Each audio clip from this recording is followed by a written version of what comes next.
বাংলাদেশের উত্তর পূর্ব কোণে মেঘালয়ের কোল ঘেঁষে এক টুকরো স্বপ্নের জায়গা জাফলং। সবুজ পাহাড়, ঝর্ণা আর স্বচ্ছ জলের মায়ায় মোরা এই জায়গাটি যেন প্রকৃতির এক অপূর্ব শিল্পকর্ম। যখন সকালে সূর্যের প্রথম আলো পাহাড়ের চূড়ায় পড়ে, তখন মনে হয় পুরো পৃথিবীটা নতুন করে জন্ম নিচ্ছে।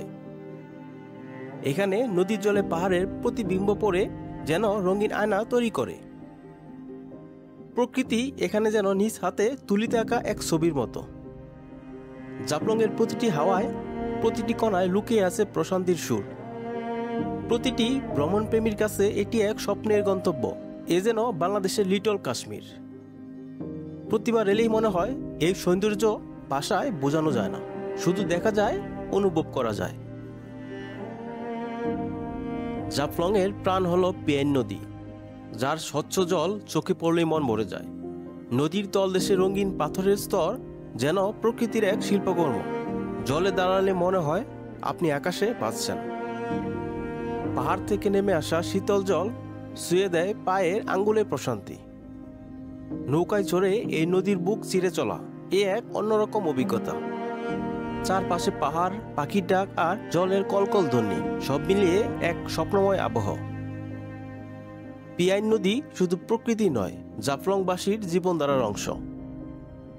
এখানেই দেখা মেলে ভারত বাংলাদেশ সীমান্তের মিলন রেখা। নদীর পাড়ে দাঁড়িয়ে দূরের মেঘালয়ের পাহাড় দেখা যায়। এই নদী জাফলংকে করেছে এক অনন্য রূপে ভরপুর। জাফলংয়ের দিকে তাকালে দূরে চোখে পড়ে ভারতের মেঘালয়ের পাহাড়, যেন আকাশ ছুঁয়ে থাকা সবুজের দেয়াল। কখনো মেঘে ডেকে যায়, কখনো আবার সূর্যের আলোয় ঝলমল করে ওঠে। পাহাড়ের চূড়ায় ঝর্ণার ফোঁটা পড়ে নিচে এসে মিশে যায় পিয়াইন নদীতে। এই দৃশ্য দেখলে মনে হয় স্বর্গ নেমে এসেছে ধরায়। প্রতিটি পাহাড় যেন প্রকৃতির গল্প বলে নিঃশব্দে। এখানকার মেঘ আর আলো ছায়ায় খেলা সত্যিই মোহিত করে দেয়।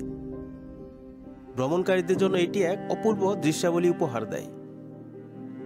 প্রতিদিন এই দৃশ্যের রঙ বদলায়, কখনো রৌদ্র, কখনো কুয়াশা, কখনো বৃষ্টি। এই পাহাড়ই জাফলংকে করেছে স্বপ্নপুরী। জাফলং মানেই পাথর আর ঝর্ণার দেশ।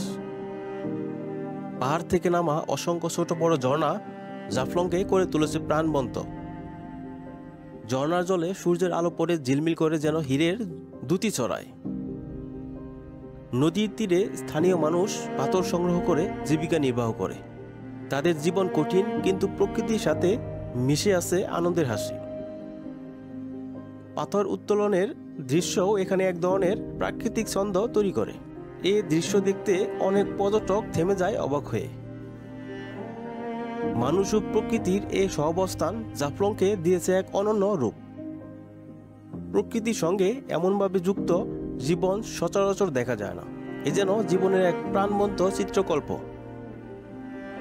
জাফলং ভ্রমণে আপনি মিস করতে পারেন না খাসিয়া পল্লী। এখানকার খাসিয়া জনগোষ্ঠী তাদের সংস্কৃতি ও ঐতিহ্য নিয়ে বেঁচে আছে যুগ যুগ ধরে। তাদের ঘরবাড়ি, পোশাক, ভাষা আর অতিথিপরায়ণতা সবই আলাদা সৌন্দর্য তৈরি করে। খাসিয়া নারীরা পানের বরজে কাজ করে। এ দৃশ্য সত্যিই মনোমুগ্ধকর। তাদের হাসি মুখে পাওয়া যায় প্রকৃতির মতোই সরল সৌন্দর্য। ভ্রমণকারীদের সঙ্গে তারা খুব আন্তরিকভাবে মিশে যায়। তাদের জীবনযাত্রা শান্ত, স্বনির্ভর ও প্রকৃতি নির্ভর। এখানে গেলে মনে হয় সময় থেমে গেছে। তাদের সংস্কৃতি জাফলংকে করেছে আরও রঙিন। এ যেন প্রকৃতি ও মানুষের মেলবন্ধনের এক অনন্য উদাহরণ। জাফলংয়ের সৌন্দর্য ঋতুভেদে বদলে যায়, যেন প্রকৃতি রঙিন ক্যানভাস। বর্ষায় ঝর্ণার জল বেড়ে ওঠে, পাহাড় ডেকে যায় মেঘে। শীতকালে নদীর জল আরও স্বচ্ছ হয়ে ওঠে, পাথরের রং হয়ে ওঠে গাঢ়। বসন্তে ফুলে ফুলে রঙিন হয় পাহাড়ের ডাল। গ্রীষ্মে সূর্যের আলো পাহাড়ের গায়ে ঝিলমিল করে ওঠে।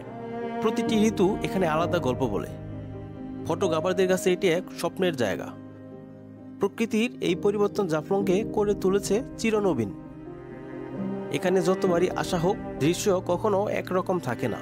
এ কারণে জাফলং বারবার ডাক দেয় নতুন করে। জাফলং শুধু একটি ভ্রমণ স্থান নয়, এটি এক অনুভূতির নাম। এখানে গেলে মন থেকে দূর হয়ে যায় সব ক্লান্তি। প্রকৃতির নীরব সৌন্দর্য আপনাকে শেখায় কৃতজ্ঞ হতে। নদী, পাহাড়, ঝর্ণা সব মিলিয়ে এক শান্তির আভাস তৈরি করে, যে কেউ একবার এলেই বারবার ফিরে আসতে চায়। জাফলং যেন প্রকৃতির এক খোলা পাঠশালা, যেখানে শেখা যায় জীবনের সরলতা। এখানে প্রতিটি বাতাসে আছে ভালোবাসার ছোঁয়া। চোখ বন্ধ করলে শুধু শোনা যায় প্রকৃতির মৃদু সুর।